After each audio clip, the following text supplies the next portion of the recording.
It was supposed to be just another Sunday dinner. But nothing about that evening felt ordinary. Not the heavy silence in the air, not the sideways glances from my cousins, not even the way my mother had paused mid-sip of her wine when I walked in with Ethan. Before we begin, drop a comment and tell us what would you do in this situation? Be honest, tell me in the comments below. We read every comment. Let's begin. The dining room of the Harper estate was glowing under a crystal chandelier, the long mahogany table filled with roast beef, baked potatoes, heirloom china, and polished silverware that probably hadn't seen a speck of real love in decades. I barely made it past the entryway before the first comment hit. "Wow, she showed up," Aunt Linda muttered, loud enough for everyone to hear, fork still in her mouth. "Guess even the help gets time off." My stomach nodded, but I smiled, because I was used to this. They always looked at me like I didn't belong, as if I was an unwanted smudge on the family portrait they desperately wanted to keep spotless. My husband, Ethan Whitmore, gently squeezed my hand. He knew. He always knew. His eyes flickered toward me, full of warmth beneath his quiet strength. In his charcoal suit and tailored navy coat, he looked like every inch the quiet billionaire nobody realized he was not yet. We hadn't told them about who he really was, what we really owned, not because we were hiding, but because I wanted to face them as me, not as the woman married to a man they'd grovel to if they knew his last name. We sat near the end of the table, far from the seat my father always reserved for his real children. It was my younger half-sister Natalie who got the seat next to him. Perfect Natalie, with her Ivy League resume and designer smile. She looked at me with that glossy pity she wore like lipstick. "Oh," she said, tilting her head. "You wore that dress?"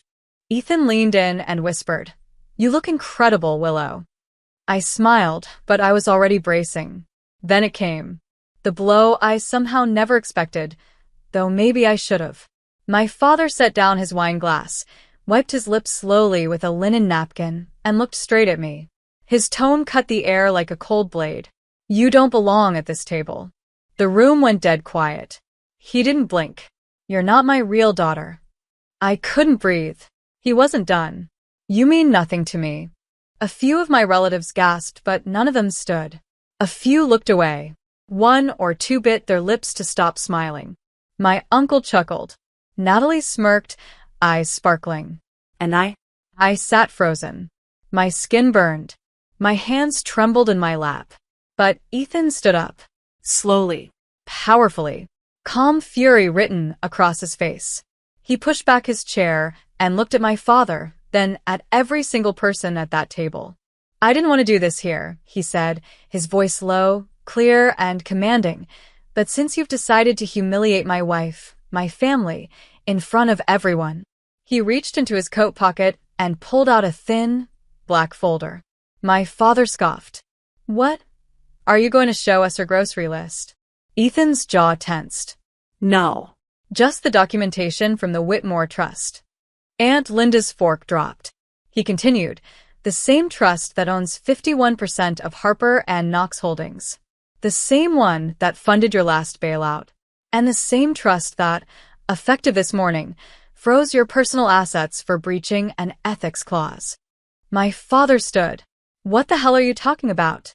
Ethan tossed the folder onto the table, and the pages fanned out, filled with bank stamps, signatures, and power of attorney statements. My dad's face drained of color. "You think she's nothing?" Ethan asked, his voice growing sharper. "That woman you dismissed? She's the reason you're not already bankrupt. She's the woman I love. And the only reason any of you are still sitting here smugly sipping wine is because she let you." The silence that followed wasn't just awkward. It was shattering. My mother's hand shook as she reached for her wine. My sister's jaw fell open. My uncle looked like he'd seen a ghost. And I just sat there, blinking, heart racing, soul trembling. Ethan turned to me and gently took my hand. "You ready to go home, Willow?" I nodded, still too stunned to speak. As we walked out, past the table, past the chandelier, past the house where I once begged for their love, I didn't cry. Not this time. Because this time, they weren't laughing. This time they were begging me to look back. The car ride home was dead quiet, until it wasn't. I sat in the passenger seat of Ethan's matte black Range Rover, my fingers twitching slightly in my lap. The low hum of the engine did nothing to silence the chaos in my head. But when I looked at him, his hand gripping the wheel, jaw clenched, gaze fixed straight ahead, I saw it. The same storm I was swallowing. I didn't expect it to go that far. I whispered, my voice thin. Ethan didn't answer immediately. Then, with a sharp exhale, he said, I was ready. Were you? He finally looked at me at a red light, his eyes piercing through the dark interior like fire through ice. Willow, you've let them mock you long enough. You've spent years carrying their shame like it's yours. But it ends now. I swallowed hard. I wanted to believe that. God, I did. But it wasn't that simple.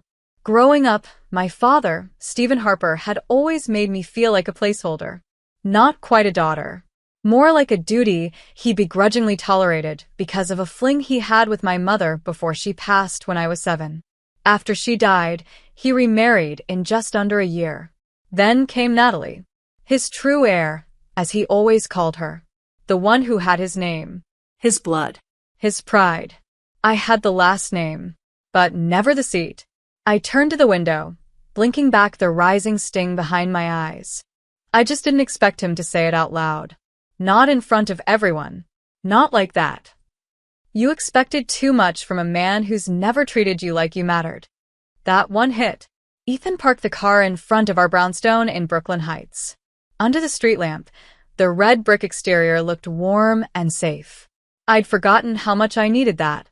He turned off the engine and placed a hand over mine. Let's stop reacting to them, Willow. Let's make them react to you for once. I turned to face him, breath hitching. You already did enough tonight. You haven't even seen what I'm about to do. The next morning, the bomb dropped. Front page. Forbes. The Wall Street Journal. New York Business Weekly. Billionaire Ethan Whitmore acquires controlling interest in Harper & Knox Holdings, names wife as new chair of the board.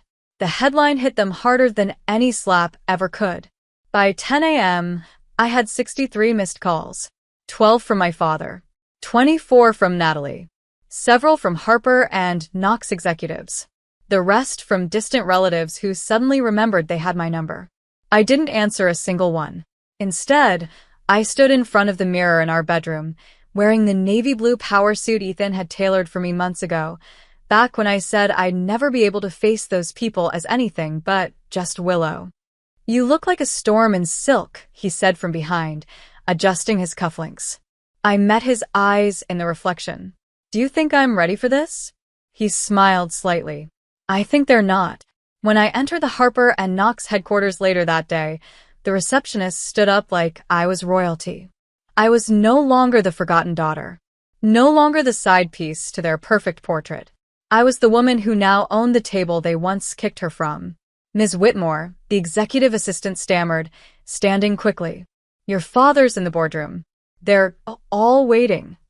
Of course they were. I entered with Ethan 2 steps behind me. Not because he had to be, but because he wanted me to lead.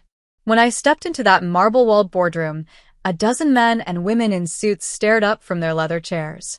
But it was my father, pale, jaw tight, who stood. You can't just waltz in here like this, he snapped. This is still my company. Incorrect, Ethan said coolly. It was. I pulled out a folder of my own, copies of the acquisition paperwork, ethics clause violations, and every suppressed scandal that had been buried under my father's watch. And I let it hit the table with a thud.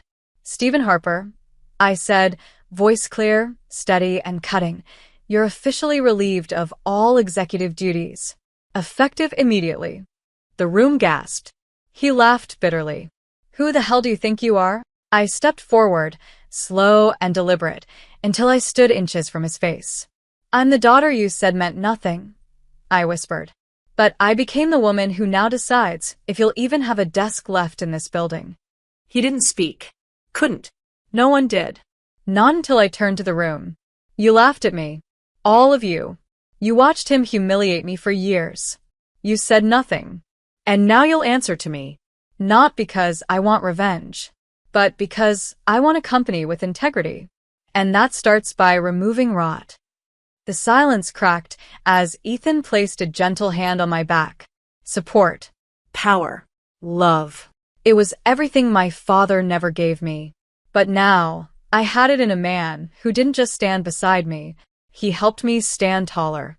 You'd think removing your father from power would feel victorious. Like standing on a mountaintop, wind in your hair, soaking in applause. But it didn't. It felt like cutting off your own arm just to stop the poison from spreading. After that boardroom meeting, I locked myself in my office, the one with glass walls and a skyline view, and stared down at the city. Willow, Ethan said softly from the doorway. You did it. I didn't answer right away.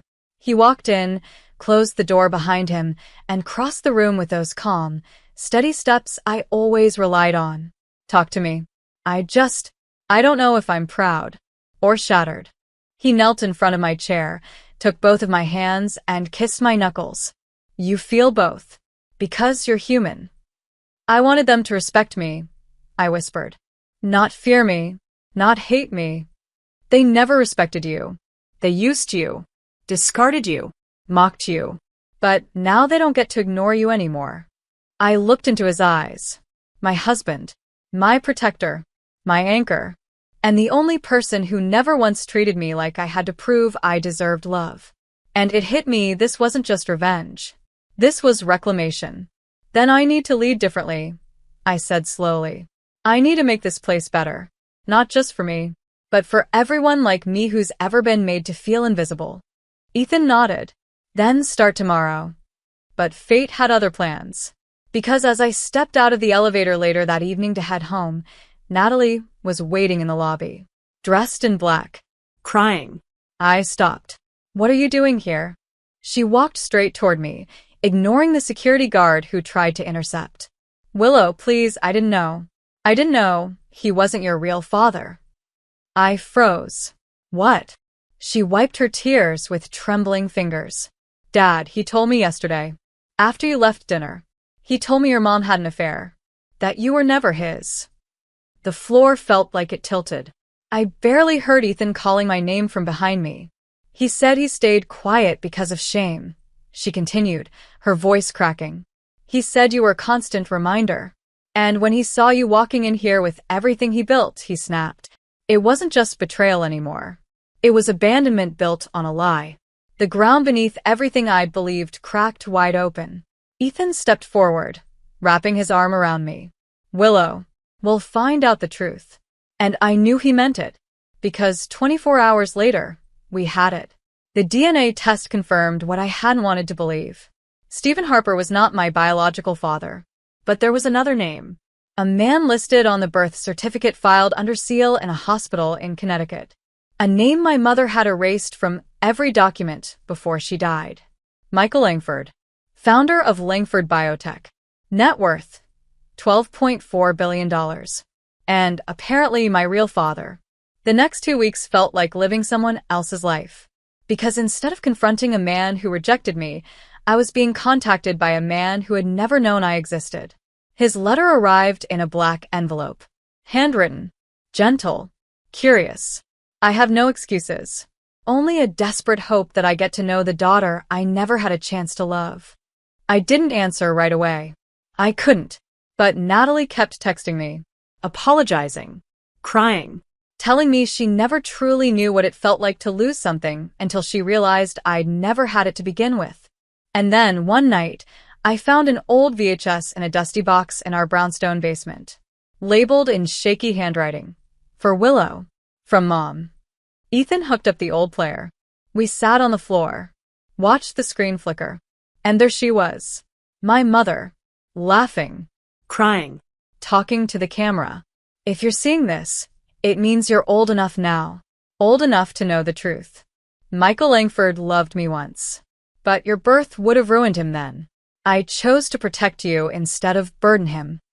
But I want you to know something. You were never unwanted. You were never a mistake. You were my miracle, Willow. I broke. I sobbed into Ethan's chest.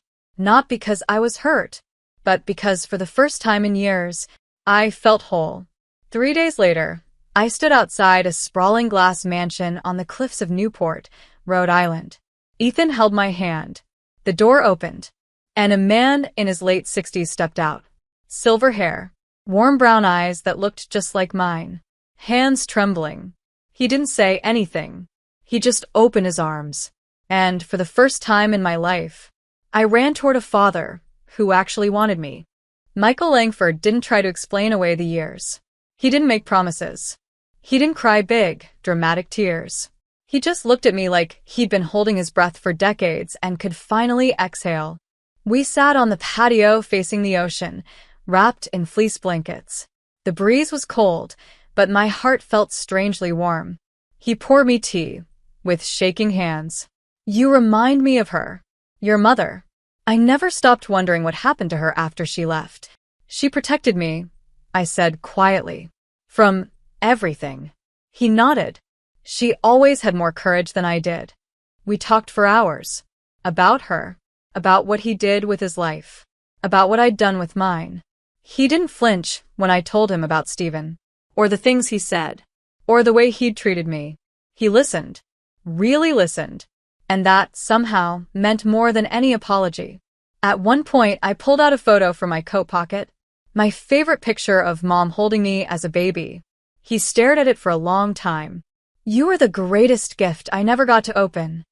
I didn't realize I was crying until Ethan's hand found mine and gave it a soft squeeze. Back in New York, things moved fast. The media caught on to the Langford connection. Headlines went wild. Harper's scandal grows. Daughter not his. Inherits controlling interest anyway. Langford's secret daughter, now one of the most powerful women in NYC. My father didn't dare reach out, but others did. Board members who once looked through me now scrambled to schedule meetings. One of them even sent flowers, with a card that read, "We always knew there was something special in you." Funny how silence turns into flattery when wealth enters the picture. I ignored everyone. Instead, I focused on using my new role for something better.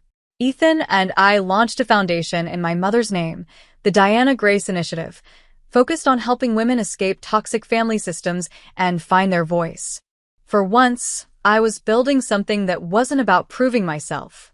It was about freeing myself. But not everyone was happy. Natalie showed up at the office one morning. No appointment. Just her and a worn-out look I'd never seen on her before. "I'm not here to beg," she said, standing in front of my desk. "I'm just here to say I'm sorry." I stared at her, waiting. "I didn't know what it was like," she said, eyes red. "To be the outsider. I grew up thinking you were just bitter. But now I realize how cruel we all were." I let her speak. I didn't interrupt. But I didn't hug her either. "Apologies don't undo years," I said calmly. "But maybe they're a start." She nodded. "I hope so." As she turned to leave, she paused in the doorway. "For what it's worth, Dad's lost everything now. He's drinking again. He keeps saying your name like a curse." I looked up. Then maybe that's his punishment. And just like that, she was gone. I sat back in my chair, staring out the window. This city had never made space for girls like me. But I had carved out my own seat at the table. And now I had no interest in ever giving it back. It was a gray Saturday morning when I returned to the Harper estate, alone. No cameras. No press. No Ethan. Just me. I hadn't planned to ever step foot in that house again. But something inside me needed closure. Not for them. For me. The same house, where I was once told I didn't belong, now looked strangely small. I walked through the front door without knocking. No one stopped me. In the living room, I found Stephen Harper, my once father, sitting alone in a wrinkled shirt, staring at a half-empty glass of bourbon. He looked up slowly. Bloodshot eyes. Ashtray full. Curtains drawn. "What do you want?" he rasped. I stayed standing. "Nothing. I just wanted you to see what silence builds." He let out a dry laugh. "You think you won? You think all this money and power makes you better than me?" "No," I said softly. "What makes me better is that I never used my pain to hurt other people. What makes me better is that I survived you." He looked down at the floor. like a man who suddenly saw the bottom of a cliff he'd stepped off years ago. I turned to leave, but paused at the doorway. "By the way," I said, voice calm, "Mom never cheated on you. You knew I wasn't your daughter. And you married her anyway. You just hated me because I reminded you of the truth you buried." He didn't deny it. I didn't need him to. Later that evening, I sat on the rooftop garden of our brownstone with Ethan beside me, watching the skyline shimmer under the night. "I thought going back would break me," I whispered. "But it didn't." He smiled. "That's because you're not the same woman who stood in that dining room weeks ago." "No," I said, turning to face him. "I'm stronger now." He took my hand. "And freer." We stayed there, quiet for a while, until I finally asked, "Did you ever think we'd come this far?" Ethan laughed. "I knew from the moment you told me your story. I saw the fire they tried to smother. I knew you were going to change everything. And I did. I wasn't a mistake. I wasn't weak. I wasn't their shame. I was my mother's daughter, my husband's equal, and my own damn legacy. Let them remember what they said that night. Let them remember how they laughed. Let them remember the moment they realized I was the one holding the pen to write the final chapter."